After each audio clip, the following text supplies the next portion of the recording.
It's not an accident that you are here right now, and it's not an accident that this experiment works. Before any explanation, before any interpretation, there is something simple you must do, and strangely, something very difficult for most people today. Don't think. In front of you there is a dolphin, not as an animal you analyze, not as an image you judge, but as a presence you feel, a movement, a rhythm, a gesture that reaches you before thought does. Do not compare. Do not ask what it means. Do not try to choose the right one. Just notice which dolphin draws your attention effortlessly, because the moment you begin to think about it, you have already moved away from what this experiment is designed to reveal. Alan Watts often reminded us that the mind is a wonderful servant, but a terrible master. The intellect loves to divide, to label, to control. But emotional truth does not arrive through effort. It appears when resistance relaxes. A dolphin is not a symbol of struggle. It does not fight the ocean, it plays with it, and that is precisely why it matters. When you choose a dolphin instinctively, you are not making a decision. You are revealing a relationship with emotion, with flow, with the way you meet life when you are not trying to dominate it. Watts explained that most human suffering comes not from emotion itself, but from our refusal to allow emotion to move. We tense against it. We name it too quickly. We trap it in definitions. The dolphin cannot be trapped that way. It moves between depths and surface without conflict. It dives and rises without apology. Your immediate attraction tells a quiet truth about how free, or restrained, your emotional life currently is. Now pause for a moment. Hold the image of the dolphin you noticed first. Do not rush forward. What you felt, calm, joy, curiosity, lightness, or even discomfort, is not random. Every reaction is information. Even resistance is a form of recognition. Watts would say that the universe is not something you are in, it is something you are doing. And emotion is no different. It is not an enemy invading you. It is a movement you are participating in. Many people believe emotional freedom means control, being calm all the time, never feeling overwhelmed, never being shaken. But that is not freedom. That is avoidance. True emotional freedom is fluidity, the ability to move with feeling without drowning in it and without standing rigid against it. And that is what the dolphin quietly represents. As you watch it in your mind, notice something important. The dolphin does not ask permission to feel. It does not explain itself. It does not hold on to a single state for too long. Joy appears and passes. Play emerges and dissolves. Stillness follows, naturally. There is no clinging. Alan Watts taught that when you cling to pleasure, it slips away. When you resist pain, it persists. But when you allow experience to flow through you, it completes itself. If this dolphin called to you, something in you is already tired of emotional resistance. You may be someone who has learned to smile while suppressing depth, or someone who intellectualizes feelings instead of experiencing them, or someone who fears being too much, too expressive, too sensitive, too alive. And yet the dolphin does not apologize for its aliveness. It laughs through sound. It moves with ease. It trusts the water. This is not about becoming carefree or irresponsible. Watts never encouraged escape. He encouraged participation, full, conscious participation in the dance of life. So before we continue, let me ask you to do two simple things. First, in the comments, write this short phrase. I allow emotions to move, not as a promise, not as a goal, but as a recognition of where you are right now. Second, if this kind of reflection speaks to you, quietly subscribe, not for motivation, not for answers, but as a reminder to return to awareness.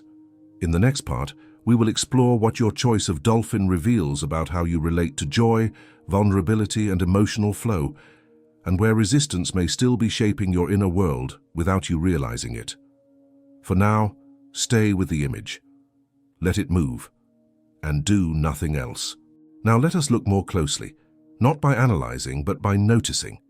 If the dolphin drew you in effortlessly, it reveals something precise about how you relate to emotion, not how you think you relate, but how you actually live it beneath your explanations. Alan Watts often spoke about the strange tension humans create around feeling. We want pleasure, but only in controlled doses. We want love, but without vulnerability. We want joy, but without uncertainty. And so we tighten around experience instead of entering it. The dolphin does not tighten. It trusts the water because it understands something deeply. Resistance creates friction, and friction creates exhaustion. If this dolphin called to you, there is likely a part of you that longs to feel without bracing yourself, to experience emotion without preparing for loss, judgment, or collapse. You may have learned, consciously or unconsciously, that emotional openness is risky.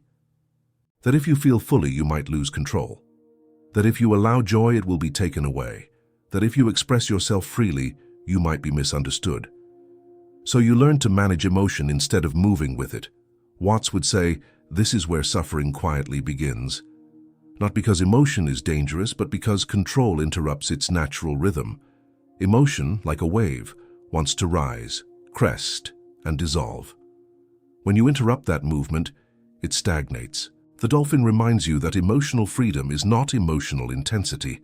It is emotional circulation. Notice how dolphins surface for air and then return to depth. They do not stay submerged forever, nor do they remain at the surface. There is a natural oscillation, breath in, breath out. Many people live only at one level. Some stay on the surface, smiling, joking, performing lightness, afraid to dive. Others remain in the depths, introspective, heavy, serious, afraid to rise. The dolphin moves between both without conflict. If this symbol resonates with you, it may reveal that you are learning, or needing, to allow that same movement in your life. You may be someone who feels deeply but hides it behind humor, or someone who understands emotion intellectually but rarely surrenders to it, or someone who once flowed freely and slowly learned to contain yourself to fit expectations. And yet, something in you remembers what it feels like to move naturally again. Alan Watts warned that when people suppress emotional flow for too long, it doesn't disappear, it leaks. It leaks through anxiety, irritation, numbness, or a quiet sense of disconnection. You may feel restless without knowing why, or tired even when nothing is wrong. This is not weakness, it is blocked movement. The dolphin does not carry emotional weight, not because it lacks depth, but because it does not cling. It allows feeling to complete itself. There is an important distinction Watts made that many misunderstand. Allowing emotion does not mean obeying every impulse. It means not resisting experience while it unfolds. You can feel anger without becoming destructive. You can feel sadness without drowning. You can feel joy without grasping. This is emotional freedom. If the dolphin chose you, you are not being invited to become careless or detached. You are being invited to become present. To stop treating feeling as something to manage and start treating it as something to participate in. Now pause again. Ask yourself, without answering, where in your life are you holding emotional tension that does not need to be held anymore? Is it in how you relate to others, in how you allow yourself to express joy, in how quickly you explain your feelings instead of feeling them? Do not force insight, just notice. Before we go further, take a moment to anchor this awareness. In the comments, write this simple phrase, I trust emotional flow, not as a declaration of perfection, but as a doorway. And if this way of seeing resonates with you, subscribe, not as a commitment, but as an invitation to continue exploring awareness without force, without pressure, without struggle. In the next part, we will explore the subtle fears that interrupt emotional freedom, and how the dolphin reveals where you may still be holding back, even while believing you are open. For now, stay with the rhythm. Let emotion breathe, and allow movement to return. There is a quiet reason why emotional freedom feels rare. It is not because emotion is too strong. It is because fear interrupts the flow before it completes itself. Alan Watts often spoke about fear not as an enemy, but as a misunderstanding. Fear appears when the mind imagines separation between you and life, between you and feeling, between you and what is happening now. And this is where emotional freedom usually breaks. Most people do not fear emotion itself. They fear what emotion might lead to. They fear losing control. They fear being exposed. They fear being seen without armor. So they learn to approach feeling cautiously, half open, half guarded. Enough to function, not enough to flow. The dolphin does not live that way. It does not ask whether the water is safe before moving. It trusts the medium it exists in. If this symbol resonates with you, it may reveal a subtle pattern. You allow yourself to feel, but only up to a certain point. You open the door, but you keep your hand on the handle. You may appear emotionally available, expressive, even warm. But underneath there is still a quiet monitoring, a watching of yourself. A question running in the background. Is this too much? Am I going too far? Watts would say this self-monitoring is the ego attempting to stay afloat. But emotional freedom begins when you stop supervising experience and start participating in it. Notice how often fear disguises itself as responsibility. You tell yourself you are being careful, mature, grounded, but sometimes what you are really doing is bracing. The dolphin does not brace, it responds. There is an intelligence in responsiveness that the rational mind struggles to accept. It feels unsafe because it cannot be predicted, but life itself is not predictable. Trying to control emotional outcomes only creates delay, not safety. Many people hold back joy for this very reason. They believe if they let joy expand fully, the fall will hurt more when it ends. So they soften happiness preemptively. They enjoy with restraint. But Watts taught that impermanence is not a threat. It is the nature of experience. Joy ends whether you hold it tightly or allow it freely. The difference is not duration, but depth. The dolphin dives knowing it must surface. It surfaces knowing it must dive again. Neither moment is resisted. If this resonates with you, there may be an invitation here to stop preparing for emotional loss and start inhabiting emotional presence. Vulnerability is not weakness in this context. It is alignment. When you allow yourself to be seen, not performatively but honestly, emotional energy moves instead of stagnating. And when emotion moves, clarity follows. Watts often said that clarity does not come from thinking harder, but from seeing without tension. Emotional freedom clears perception because it removes inner friction. Ask yourself gently, not to answer, but to observe. Where do you feel the need to protect yourself emotionally, even when there is no immediate threat? Where do you soften your truth to remain acceptable? Where do you withhold expression to maintain control? These are not flaws. They are habits formed around fear. And fear dissolves not through confrontation, but through understanding. The dolphin does not confront the ocean. It understands it. If you feel drawn to this symbol, something in you is ready to release unnecessary guarding, to allow emotion to complete its natural arc, rising, expressing, dissolving. Before we move on, take a moment to mark this awareness. In the comments, write this phrase: I stop bracing against feeling, not as a demand, as a noticing. And if this exploration continues to resonate, subscribe. Not for certainty, but for permission to keep letting go of control where it is no longer needed. In the final part, we will bring everything together, not as a conclusion, but as a quiet integration. We will explore how emotional freedom changes the way you relate to others, to uncertainty, and to life itself when you stop resisting the current.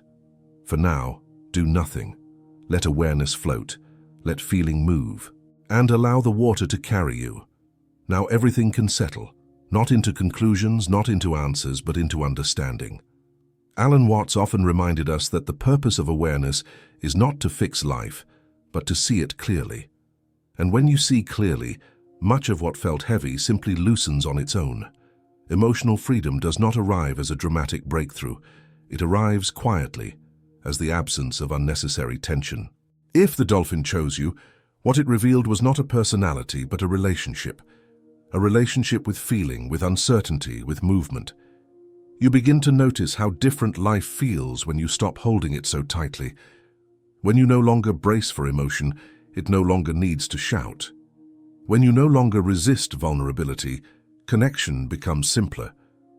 When you stop monitoring yourself constantly, presence returns. This changes how you relate to others. You listen without preparing responses. You express without rehearsing. You allow silence without filling it, and something subtle happens. People feel it. They feel when you are not performing emotional safety, but embodying emotional honesty. This is not about oversharing or intensity. It is about congruence, being where you are, as you are. Watts explained that harmony is not sameness, it is coordination.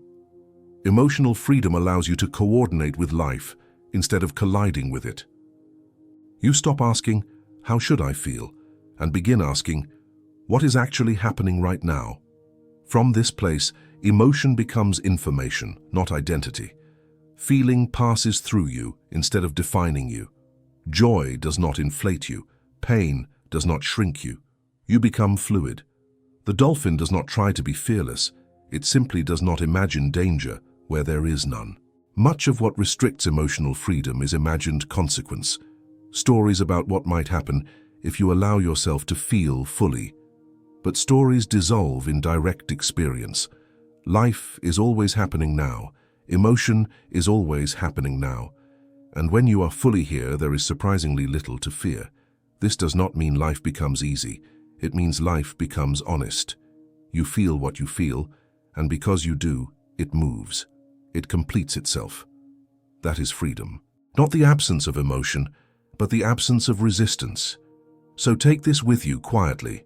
When joy arises, let it expand without grasping. When sadness appears, let it pass without judgment.